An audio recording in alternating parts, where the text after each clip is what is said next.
On this episode of the Meaningful Content Mixer, we meet with Kelly Murray and Matt Seaman of the Consortium for Service Innovation to talk about effective customer success content.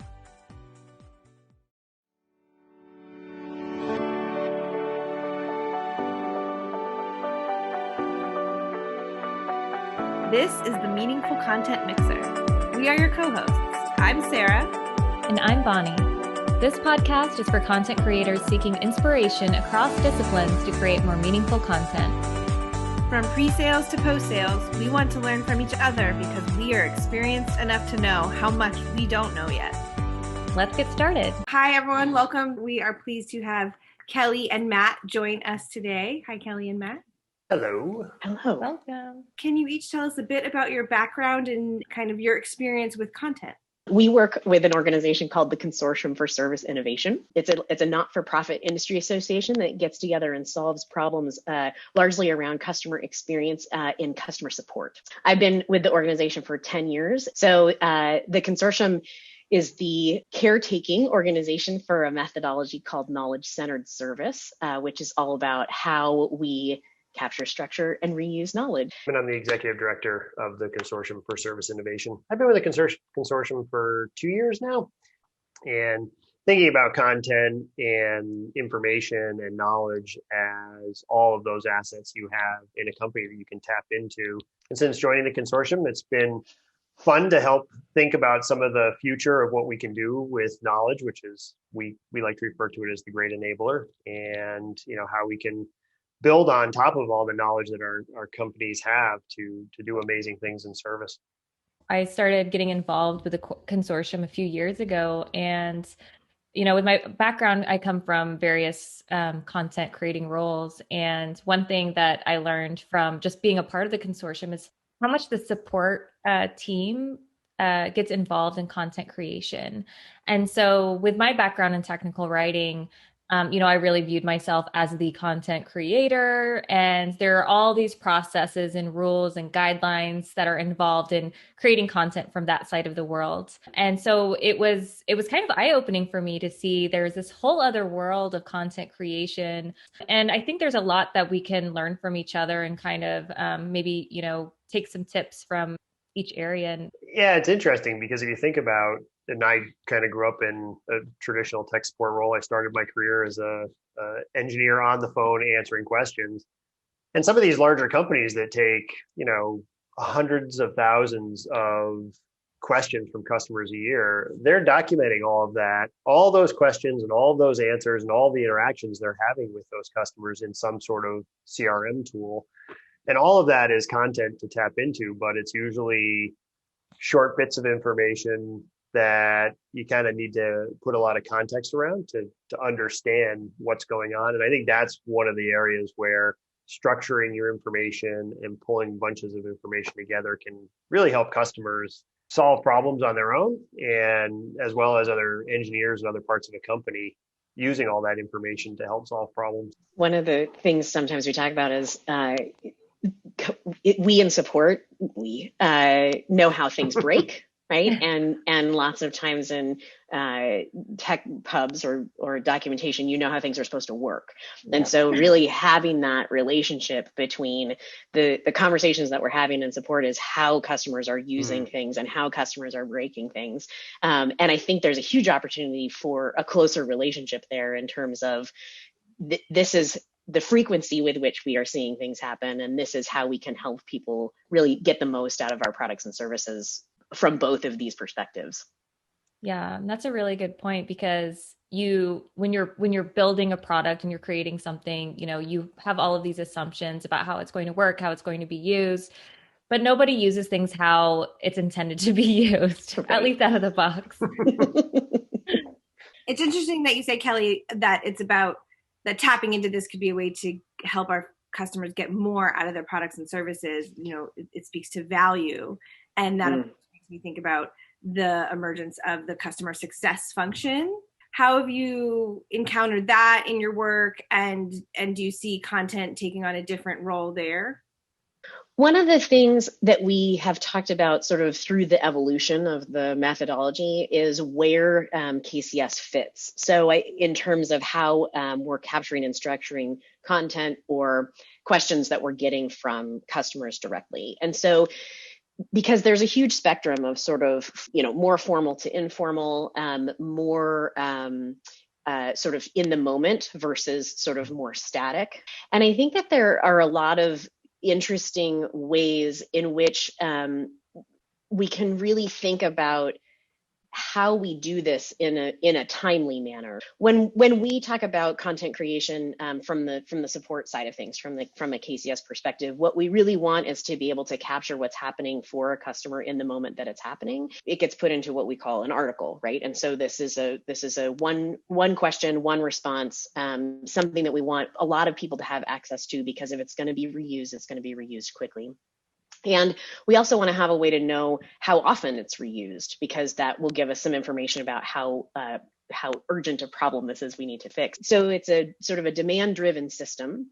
And having that information, I think, can really help inform what we do with that information. So if it's a problem that one person asks once, that's sort of interesting, right? But if it's a problem that one person asks and then all of a sudden a lot of other people are asking it, knowing how often they're asking it, I think informs how we can present that information. I think there's a ripple effect that if we're paying attention to frequency of reuse, that we can take that and use that knowledge in various places in the organization, right? So I don't know of a lot of organizations who have sorted out this ability to move knowledge back and forth between kind of silos of content. There's some movement of content. There's some internal kind of knowledge sharing that we can get better at in thinking about sort of where and how we're using this, both kind of up and downstream, right? The closest to the customer, and then maybe up into sort of a more formal or polished piece of content. I think there's some opportunities. We're not seeing a lot of our member companies that have really thought through how those two functions need to be working together, because the problem support sees absolutely a customer success function should have access to, so that they can go to their clients or customers and say, hey, we're seeing you're at this point in your journey, and we know you might run into these things over the next month of your implementation. There is absolutely a need to kind of bring those two organizations together and how they share information. How to do that, we haven't seen a lot of people get really successful at that yet. Yeah, and it's interesting because, even as support evolves and we're seeing more technical customer success or customer success architects who are kind of that blend between success and support, I feel like there might be an opportunity there to kind of tap into those KCS principles across success. I completely agree, because at the end of the day, the kind of KCS core principles are capturing things in the workflow. So as I'm learning something, I should be capturing it for reuse. And anytime you're interacting with a customer or anybody, you're learning something. How you capture that and then share it out, so it's not just stuck in your head, is really critical, especially as if you're in a fast-paced growing company where things are dynamic and changing all the time. You can't keep up with all the information that's being learned by everybody. And if you're not capturing it and sharing it, it's really just kind of wasted on people, right? And so how you do that is, I think, kind of a next step or evolution in where content creation and KCS needs to go. If you could really break down these silos and have real information flow between sales and services and marketing and development, I mean, you'd be unstoppable as a company. Yeah, there's one word that you keep using a lot, reuse, and I think it's good to have that mentality of like, how can we reuse this information? Because otherwise, if you're just thinking about, oh, I have to capture content just to capture content, or because I'm supposed to be doing this, you have to have that mindset of somebody else is going to do something with this information, and that's why I'm capturing it. Allowing people to update it as they're using it. And I think that's one of the dynamics we see between some of the more, I'd say, traditional content creation and, support creating content. If I create it and then Kelly goes and uses it and finds more information or finds errors, she should have the right to correct it. So content should be very dynamic. That's the idea of really empowering many folks in your organization to be real-time content creators, and for us folks maybe with our technical writing background to relax a little bit and let some other people contribute, and we can, work together. We can have our standards to polish things as needed. Yeah. Not missing the opportunity real time to let people capture and immediately, if relevant, publish. You need both. I mean, you need structured content too. And, if you're going to be using something in a marketing campaign, you probably don't want anybody in the company dynamically updating it as it's being seen by people, right? So you definitely need both, but I think there's probably overlap between the organizations where they could learn from each other on making all of this a little bit more seamless and dynamic. I think the other thing that's interesting when you think about getting support and customer success together is, I think the assumption is that all the questions support gets are break fix. And I think it's interesting to poke a little bit at the fact that more and more support is getting how-to questions, because you really can Google a lot of break fix issues at this point, right? There's a lot of people who are capturing that for shared learning, but the how-to questions, I think, are things that customer success could absolutely leverage from their colleagues in support. And having a sense of how often those questions get asked is interesting. Yeah, with what you were saying about how you haven't seen many organizations customer success organizations specifically, really adopt this content workflow that we've seen more mature in the support organization and how they can work together. I think it is some untapped potential there, and it feels a little bit daunting of how do you create a system that's useful. And I think you have to think about why. What are you going to get out of it? And an example, Matt, that you said of one way to think about it would be the potential for customer success managers, especially for those high value accounts, to provide more proactive support. If you over time get a sense of when across a life cycle or a customer journey that folks encounter either certain issues or might be ready to level up to something else, support really might have insight into that knowledge, that success. Absolutely. Wanting to act on that knowledge, that's a way to think about how to connect that knowledge in the background.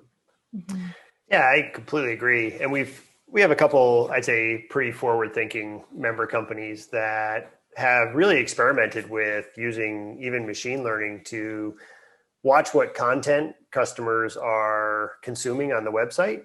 And based on the content they're consuming, you can kind of create a picture of where they are in their journey. Yeah. And knowing where they are in their journey, and then if you look at people that are slightly ahead of them in the journey and the type of content that they're consuming, you can start to match these up and say, hey, I know where you are in your journey, and I can start feeding you information that helps you with the next step in your journey, which accelerates adoption, which helps with renewal and helps with upselling and cross-selling and all the other things that, SaaS customer success is really trying to achieve.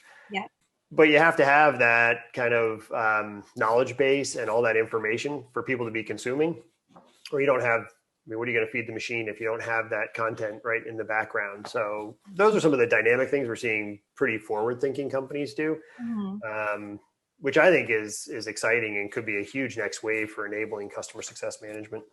Absolutely. And if you think about it more as those two functions enabling each other or complementing each other instead of, as Kelly was alluding to, like the wrong conception that support is just break fix and then success is how you add value. I've actually worked for a SaaS company where we did some analysis and found that clients who did contact customer support over a year or two were less likely to churn. And that customers who never contacted customer support or less frequently were more likely to churn. And at first that sounds almost opposite what you think, that they contact support when they have a problem, so they must be more likely, but it actually was a sign of product adoption. True. We've seen that if a customer is engaged with you, then it means that they care and they're trying to actually do something with your products or services. If you never hear from them, you have no idea what's going on, right? So it's better to have somebody engaged, and even if they're complaining or having problems, because you have the opportunity to help them and make them successful. So I think that's probably true across the industry and across the board. Yeah, that if you approach it with the mindset of, we want our customers to contact us. Right. Let's for the sake of this conversation have that assumption. We want them to contact us. Forget the whole support's a cost center. Let's invite that conversation. Well, if we assume that that's true, then how do we create those conversation starters and those paths so that it's a positive experience, useful both to the organization for knowledge capture and to the client? I mean, everybody knows kind of the infinity symbol, right? From, marketing through sales and then, adoption. But even if you map something like that more specific to, okay, we've closed the customer, we've sold the software and services. Now what's the journey look like that they go on? I think mapping that and then identifying what content they need throughout that journey, right? Maybe they need very structured installation or, guides, usage guides or whatever up front. But then as they get further in the life cycle, now they need more dynamic content because they're hitting a problem. And so, if you think about all that content that somebody needs through their life cycle working with your company and actually map it out, I think it's a great way also to then look at and say, well, are they consuming it? If they're not consuming it, are they not consuming it because it's not useful, or are they not consuming it because they can't find it? Because I don't know about you guys, if I can't find it on Google, I mean, I can never find it on a company website if I don't get there by first searching Google. So, and I think those are good just techniques for companies to use, which help break the silos down. And customer success plays a huge role in that, because most customer success functions, right, are figuring out, well, I don't need my customer to try and figure out how to work with my company. I'm here to help them figure out how to work with my company so they can help bring somebody on that journey. Yeah, one of the types of content I've been thinking about recently is art of the possible. Let's say you build a product that can do reporting, right? So you can create reports. But maybe there's only one report out of the box, but maybe you can configure 5 other reports. But let's say you are a customer success manager, you're talking with a customer, you build out a specific report or dashboard that's really good that your other customers can benefit from. Why not capture how to do that and share that information instead of relying on product to build everything that needs to be built? But showing other customers the art of the possible can really inspire them to start using your product more and figuring out other things that they can do with your product to increase that adoption. Embracing that mindset that you talked about at the beginning, Bonnie, of you build something with an intention and then your customers actually show you how to use it. Yeah. And instead of that being a problem, embrace it and then, share that with others. Yeah. I think there's a lot of companies that do that fairly well, right? And what I find interesting is sometimes the companies aren't very good about doing it, but if they have a robust community platform or the community is incredibly good at that, right? Because people love to share things that they've invented or discovered. So I think that's one of the untapped potentials of building a robust community. Yeah, that's a great point. Yeah. That reminds me of, I might have said this on an episode before, maybe not, that IKEA for a long time was kind of turning an eye to the whole IKEA hack culture. It was basically like they pretended it wasn't happening, but it was actually driving so much IKEA sales. And I forget what the exact tipping point was where they actually decided to embrace it and get so much out of that relationship between the company and their customers by embracing this thing that so many people like to do with their products. Yeah, the whole idea of embracing your customers, I think, is an interesting one, because coming from the support background, and you mentioned it earlier, support often looks at how do I not engage my customer as opposed to how can I spend more time with my customers? How can I engage my customers more? And I think that's a mentality change that we're seeing, right? As especially software and services companies realize that deep customer engagement means easier renewals and cross sells and upsells. Service organizations, like you said, are still looked at a lot as a cost of doing business, as opposed to truly a part of our customer engagement strategy. And that absolutely needs to change. The other thing I think is a big interesting hiccup in this world is a cultural piece, right? In terms of if what makes me a good customer success manager is that I can help my customers build this dashboard, am I at all incented to share the ability to build that dashboard with my other customer success managers, right? So this idea of kind of knowledge hoarding, depending on how you are incentivized or looked at as a hero in your organization, right?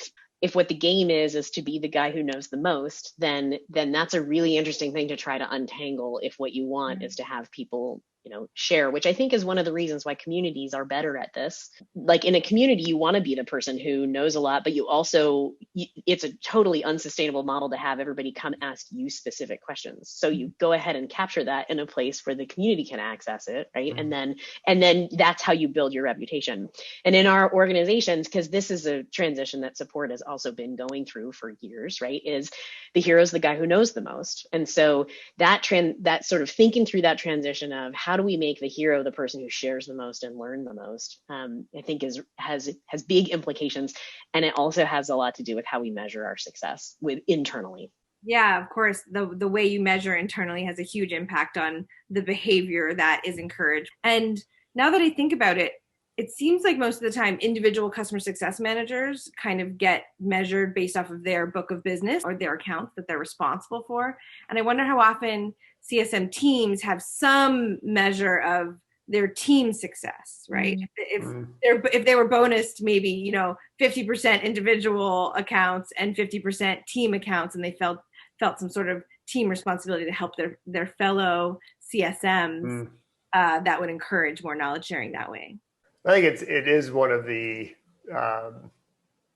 incentives and how you goal and align people to a purpose and a mission just has such a big impact on the culture of sharing. And it's one of the things we talk to our member companies about all the time. And we like to refer to the more enlightened companies where they are incenting people based on team metrics as opposed to individual metrics.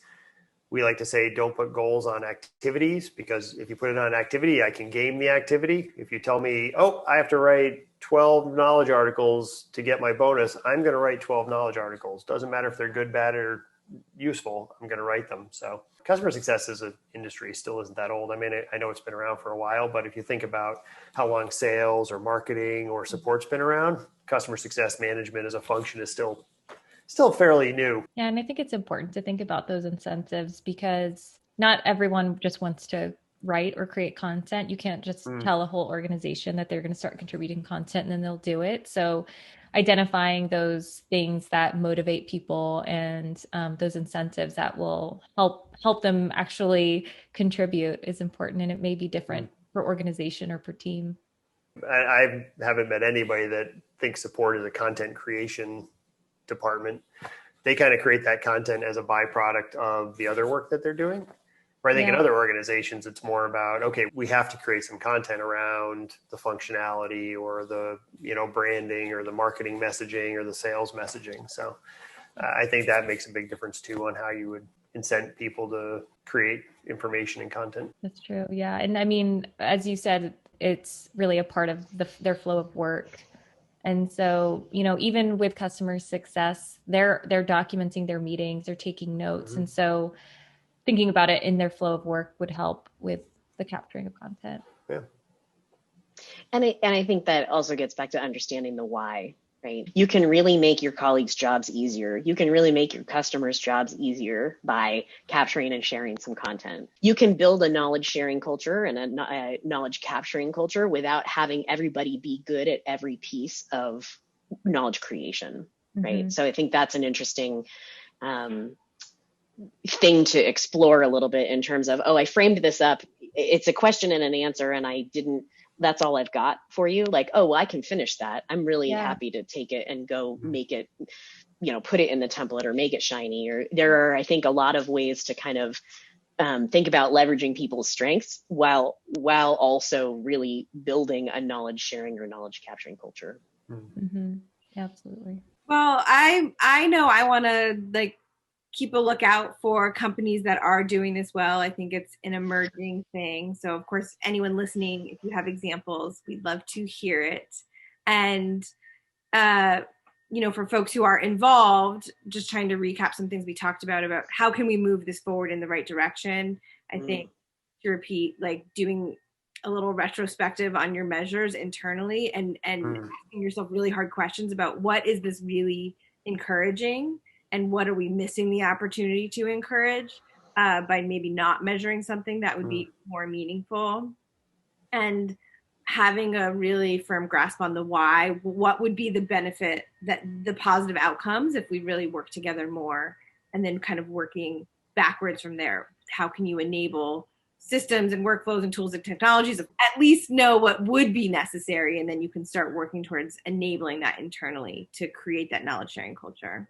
Well, I think mapping that on against the customer journey and the type of content they need on that journey is also hugely helpful, just to help people and leadership understand that there are all these different types of content that you need to be thinking about, and breaking down the thinking between these different groups. So how can we come together to create these different pieces of content? Think about it as that journey. I think that is a hugely helpful tool for people to use. I think also, if you're not in support, finding a friend in support and just saying, what's some information you have that would be interesting for me to know, I think is one way to sort of start that conversation. And it'd be really interesting to hear, if you experiment with that, what kinds of things come out of those conversations. Well, if folks want to continue the conversation with the Consortium for Service Innovation, Kelly and Matt, how should they do that? You can find us online at serviceinnovation.org. We have events that are both open to the public and also for members only.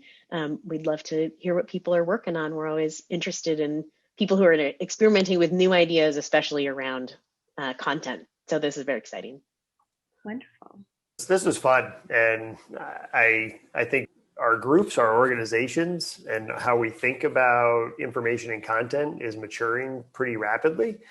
And I think doing events like this between these types of different organizations is something we should probably be doing more of across our industries to bring all of it closer together.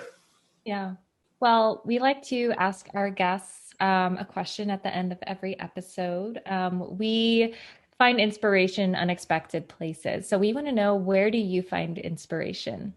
I would say I find it, I don't know, that's a good question. I definitely find it in some of our member companies at the consortium. Some of them really think and challenge the norms and push the boundaries on thinking.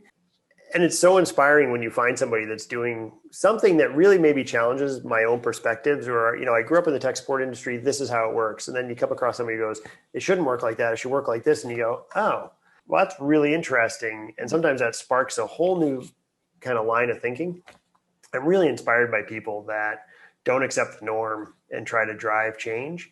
So that is where I mean, that's why I love my job, because of interacting with people like that and finding people out there that are thinking completely differently than maybe the industry is or the way I do is so inspiring. Matt and I have been talking a little bit about filling the well. How do you fill the well, right? How do you get some new ideas and get some new perspectives? And I have to give a shout out to an author named Mason Curry, who you can follow on Twitter at Mason Curry. He wrote a book called Daily Rituals, and it's a collection of how all different kinds of artists structure their creative work.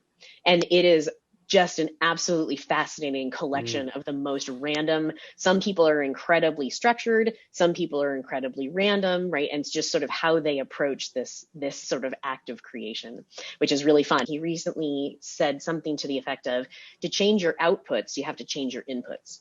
And I've been thinking a lot about that in terms of this kind of time where we have all been at our homes, and it's hard to kind of change your inputs sometimes, and feeling stuck around the outputs that you're creating, right? What are our options for changing our inputs? So it's really interesting to see how other people are changing their inputs, and he has a lot of that in his Twitter feed. Well, thank you for sharing your inspiration and for this wonderful conversation today. I learned a lot, and we'll talk soon. Thank you very much. Have a great day. Thank you. Bye.